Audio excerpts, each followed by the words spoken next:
अब की बार 400 के पार का नारा जिस बुलंदी के साथ शुरू हुआ था, कि आज भी इस नारे को लेकर भाजपाइयों और मतदाताओं में उतना ही उत्साह है जितना मतदान की प्रक्रिया शुरू होने से पहले दिखाई दे रहा था। ईमानदारी से सोचेंगे तो उसका जवाब मिलेगा नहीं। वैसा जोश, वैसा उत्साह फिलहाल नजर नहीं आ रहा। तो क्या इससे भाजपा को नुकसान होगा, और अगर होगा तो कितना नुकसान होगा? साथ ही यह सवाल भी है कि इससे गैर भाजपाइयों को कितना फायदा होगा। नमस्कार दोस्तों, वीवीआईपी न्यूज के इस नए एपिसोड में एक बार फिर से मैं राज कौशिक आपका स्वागत करता हूं, आपको प्रणाम करता हूं। मित्रों, आगे बढ़ने से पहले एक निवेदन करता चलूं कि अगर अभी तक आपने हमारे इस चैनल वीवीआईपी न्यूज को सब्सक्राइब नहीं किया है तो कृपया सब्सक्राइब जरूर कीजिएगा। दोस्तों, इस एपिसोड में मैं आपको आंकड़ों के जाल में नहीं ले जाना चाहता। मैं आपसे सीधे सीधे बात करना चाहता हूं, ना सिर्फ एक पत्रकार के रूप में बल्कि एक सामान्य मतदाता के तौर पर भी आपसे रूबरू होना चाहता हूं। अगर आंकड़ों के जाल में उलझाने की बात हो तो आंकड़े बता रहे हैं कि पिछले 2 लोकसभा चुनाव के दौरान कांग्रेस का स्ट्राइक रेट मात्र 10% रहा है। यानी जितनी सीटों पर वो चुनाव लड़ी है उसमें से 90% सीट कांग्रेस हारी है। 2019 में कांग्रेस 12.4% सीट जीत पाई थी, तो 2009 में 9.5%। इस बार कांग्रेस 300 से भी कम सीटों पर चुनाव लड़ रही है। आंकड़ों के मुताबिक अनुमान लगाया जा सकता है कि ज्यादा से ज्यादा 30 सीट कांग्रेस जीतेगी। लेकिन दोस्तों, सवाल यह है कि इससे भाजपा को क्या फायदा होगा?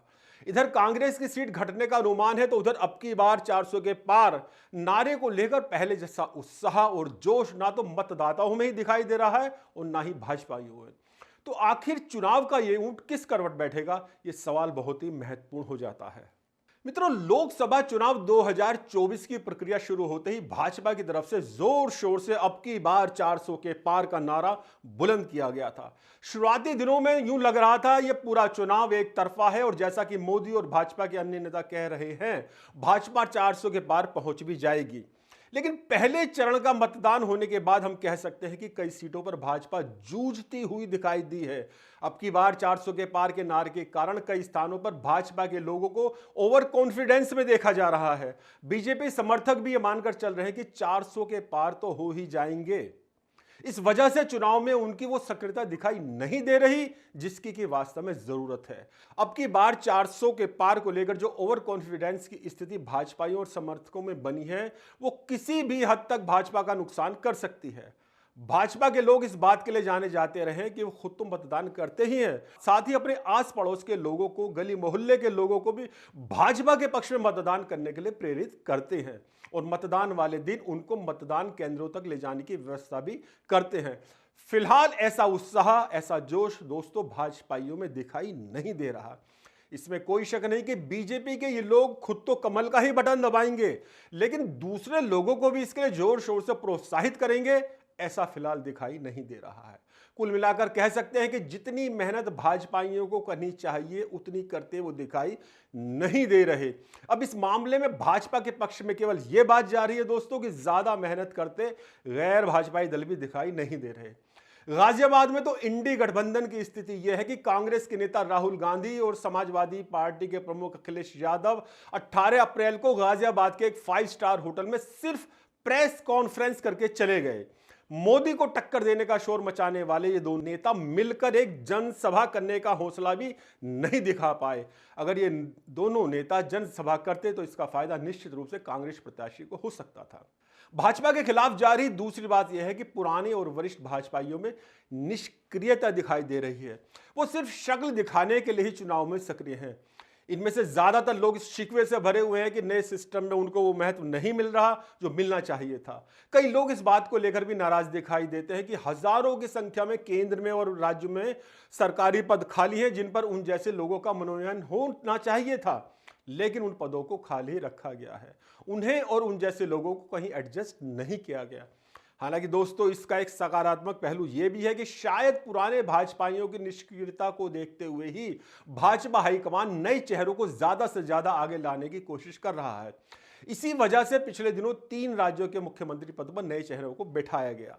पद खाली रखने का एक पॉजिटिव पॉइंट यह भी बताया जाता है कि इन पर अगर जाने अनजाने में कुछ लोग ऐसे बैठ जाते हैं जो भ्रष्टाचार में लिप्त हो जाते हैं, तो पूरी की पूरी बीजेपी और मोदी सरकार ही बदनाम हो जाती है।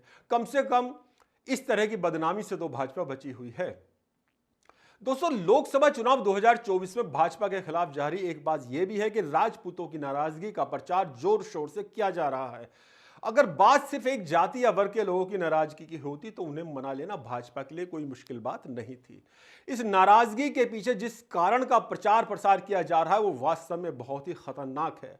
उसका समाधान निकालना भाजपा और आरएसएस दोनों के लिए आने वाले समय में एक बड़ी चुनौती बन सकता है।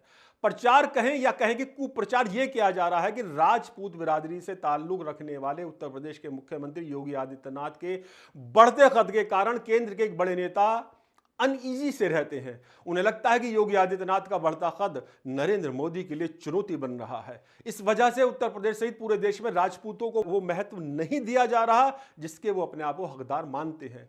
केंद्र के उन लीडर को लगता है कि राजपूत बिरादरी के नेताओं से योगी आदित्यनाथ की ताकत और मजबूती और ज्यादा बढ़ जाएगी। मित्रों, इसमें कितनी सच्चाई है या कितना झूठ है इसको जानने की स्थिति में हम लोग नहीं हैं, लेकिन इसका प्रचार प्रसार जोर शोर से किया जा रहा है। इसमें भी महत्वपूर्ण बात यह है कि इस प्रचार को बढ़ाकर राजपूतों को अपनी तरफ आकर्षित करने का जितना काम गैर भाजपाई दलों के लोग कर रहे हैं उससे ज्यादा इस अफवाह को या कहें कि इस बात को हवा भाजपा के ही लोग दे रहे हैं। यह बात और भी ज्यादा खतरनाक है। अब जैसा कि मैंने कहा, इस चुनौती का मुकाबला कैसे किया जा सकता है, इस समस्या से कैसे पार पाया जा सकता है, इसके लिए भाजपा के शीर्ष नेतृत्व और संघ के बड़े पदाधिकारियों को निश्चित रूप से गंभीरता के साथ सोचना होगा। दोस्तों, भाजपा कार्यकर्ताओं और पदाधिकारियों के उदासीन रहने का एक ऐसा कारण मैं आपको बता रहा हूं जो शायद सामान्य मतदाता के रूप में पहले आपने कभी नहीं सुना होगा। पिछले कुछ वर्षों से देश में कारपोरेट कल्चर बढ़ी है। इसके फायदे नुकसान की तरफ मैं नहीं जा रहा, लेकिन इस कल्चर की एक खास बात यह है कि इसमें हर बड़ा अधिकारी अपने से छोटे स्तर के अधिकारी या कर्मचारियों को पूरे दिन ईमेल और व्हाट्सएप में उलझाकर रखता है। सुबह से लेकर शाम तक काम करने वाले तमाम लोग व्हाट्सएप ग्रुप में चल रहे मैसेज का जवाब देने और आ रही ईमेल का जवाब देने में ही लगे रहते हैं। मौलिकता के साथ, अपनी निजी सोच के साथ जिस काम को करने में वो लोग सक्षम हैं उस काम को करने का अवसर देने के बजाय उन्हें पूरे दिन मेलबाजी और व्हाट्सएप में उलझाकर रखा जाता है। तमाम तरह की योजनाएं मांगी जाती हैं, प्लान मांगा जाता है और योजनाएं बताई जाती हैं। कुल मिलाकर तमाम अधिकारी और कर्मचारी जमीन पर काम करने के बजाय मांगी गई जानकारी देने में लगे रहते हैं। यानी कुल मिलाकर कागजी कार्रवाई ही दिन भर चलती रहती है। दुर्भाग्य से यह कल्चर पिछले कुछ वर्षों के दौरान भाजपा में बहुत हद तक बढ़ी है। भाजपा के कार्यकर्ताओं पदाधिकारियों को दिन भर इसी तरह के प्रोग्राम में उलझाकर रखा जाता है जैसे वो वेतन भोगी कर्मचारी हों। किसी भी राजनीतिक पार्टी से जो लोग जुड़ते हैं, चाहे वो कार्यकर्ता हो या पदाधिकारी या सिर्फ समर्थक ही क्यों ना हो, वो विचारधारा के कारण जुड़ते हैं। अगर आप उनसे दिन भर अपने प्रोग्राम देकर उन्हें लागू करवाते रहे और फिर कुछ देर बाद उसकी रिपोर्ट लेते रहे तो निश्चित रूप से वो व्यक्ति जमीनी स्तर पर अपनी मौलिकता के साथ खुले मन से काम नहीं कर पाएगा।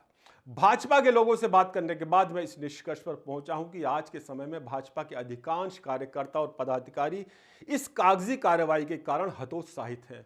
वो दिन भर रिपोर्ट देने में लगे रहते हैं और जमीनी स्तर पर वो काम नहीं कर पाते जो उन्हें करने चाहिए थे। ये एक ऐसी बात है जिसका समाधान भाजपा के शीर्ष नेतृत्व को जल्द से जल्द सोचना होगा। दरअसल ऐसी कल्चर तब किसी संस्थान या दल में हो जाती है जब दर्शन यानी फिलॉसफी के बजाय प्रदर्शन को महत्व दिया जाने लगता है। एक प्रदर्शन वो है जो विपक्ष में रहते समय भाजपा सड़कों पर उतरकर छोटी छोटी समस्याओं के समाधान के लिए किया करती थी, और एक प्रदर्शन यानी दिखावा ये है जो कि इस समय सुबह से शाम तक भाजपा के अंदरूनी सिस्टम में चलता रहता है। अब इसका क्या समाधान और किस ढंग से समाधान भाजपा का शीर्ष नेतृत्व निकाल सकता है ये तो वही जाने, लेकिन ये गंभीर बात जरूर कही जाएगी। दोस्तों, इस गंभीर समस्या में भी भाजपा के लिए राहत की बात यह है कि गैर भाजपाई दलों में इस तरह की कोई योजना या प्लानिंग बिल्कुल भी नहीं की जाती जो भाजपा में जरूरत से ज्यादा की जा रही है। भाजपा के कार्यकर्ता और पदाधिकारी उदासीन जरूर हैं लेकिन एकजुट भी हैं। दूसरी तरफ गैर भाजपाई दलों के संगठन में एकजुटता दिखाई नहीं देती। दूसरे, जैसा कि मैंने जिक्र किया, भाजपा विपक्ष में रहते हुए धरना प्रदर्शन कर लोगों के साथ जुड़ी रहती थी। ऐसे धरने प्रदर्शन गैर भाजपाई दलों में यानी विरोधी दलों में या कहें कि कांग्रेस सपा बसपा में पिछले कुछ वर्षों से बिल्कुल ही गायब हो चुके हैं। इस वजह से इन दलों का जनता के साथ कोई खास जुड़ाव दिखाई नहीं देता। अब एक बात मतदान के प्रतिशत को लेकर भी कहना चाहता हूं। पहले चरण में मतदान का प्रतिशत बेहद सामान्य रहा है, जिस तरह की बात प्रधानमंत्री नरेंद्र मोदी इस चुनाव की प्रक्रिया शुरू होने से लेकर अब तक कहते रहे हैं कि प्रत्येक बूथ पर 370 वोट अतिरिक्त मिलने चाहिए, ऐसी बात फिलहाल पहले चरण में दिखाई नहीं दी है। अगर प्रत्येक बूथ पर भाजपा को 370 वोट अतिरिक्त मिलेंगे तब भाजपा अपने बल पर 370 सीट जीत सकती है और एनडीए और भाजपा मिलकर 400 के पार जा सकते हैं। लेकिन प्रत्येक बूथ पर अगर 370 अतिरिक्त वोट नहीं मिलेंगे तो भाजपा 370 तक कैसे पहुंच पाएगी, ये एक बड़ा सवाल है। यानी मतदान के आने वाले चरण में भाजपाइयों को मतदान का प्रतिशत बढ़ाने का प्रयास गंभीरता के साथ करना होगा, अन्यथा भाजपा की सीट कम रह सकती है। दोस्तों, इस चुनाव में भाजपा के खिलाफ जा रही एक बात यह भी है कि इस बार कांग्रेस पिछले 2 चुनाव के मुकाबले कम सीटों पर लड़ रही है। दरअसल कांग्रेस और भाजपा में जब सीधे सीधे टक्कर कहें या कहें कि आमने सामने का मुकाबला होता है तो भाजपा को फायदा होता है और कांग्रेस को नुकसान। इसलिए जितनी ज्यादा सीटों पर दोनों पार्टियों में सीधी टक्कर होगी, भाजपा को उतना ही लाभ होगा। लेकिन इस बार कांग्रेस 300 से भी कम सीटों पर चुनाव लड़ रही है। 2009 में 173 सीटों पर भाजपा और कांग्रेस का सीधा मुकाबला था, जिसमें कांग्रेस ने 93 और भाजपा ने 80 सीट जीती थी। हम जानते हैं तब कांग्रेस ने सरकार बनाई थी, लेकिन उसके बाद यह ट्रेंड बदल गया। 2014 में 189 सीटों पर भाजपा और कांग्रेस में सीधी टक्कर हुई, जिसमें 163 सीट भाजपा ने जीती, जबकि कांग्रेस के हिस्से में सिर्फ 23 सीट ही आई। 2019 में 190 सीटों पर भाजपा और कांग्रेस में सीधी टक्कर थी, जिसमें से भाजपा 175 सीट पर जीती, जबकि कांग्रेस मात्र 15 सीट पर ही सिमट गई।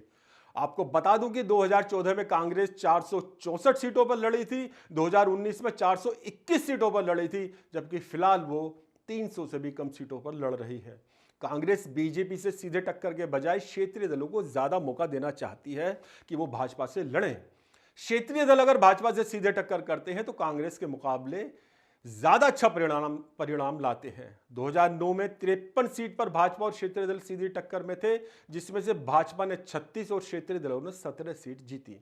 2014 में 147 सीटों पर भाजपा और क्षेत्रीय दल आमने सामने थे, जिनमें क्षेत्रीय दल 31 सीट जीतने में सफल रहे और 2019 में 185 सीटों पर भाजपा और गैर कांग्रेसी दल यानी क्षेत्रीय दल आमने सामने थे और ये दल 57 सीट जीतने में सफल हो गए थे। इस बार कांग्रेस का खुद कम सीटों पर लड़कर क्षेत्रीय दलों को ज्यादा मौका देना भी भाजपा के लिए काफी हद तक नुकसानदायक हो सकता है। तो मित्रों, आज के एपिसोड में बस इतना ही। यह एपिसोड आपको कैसा लगा अपने कमेंट जरूर लिखिए और हाँ, सब्सक्राइब करना बिल्कुल ना भूलिएगा। VVIP न्यूज, नमस्कार।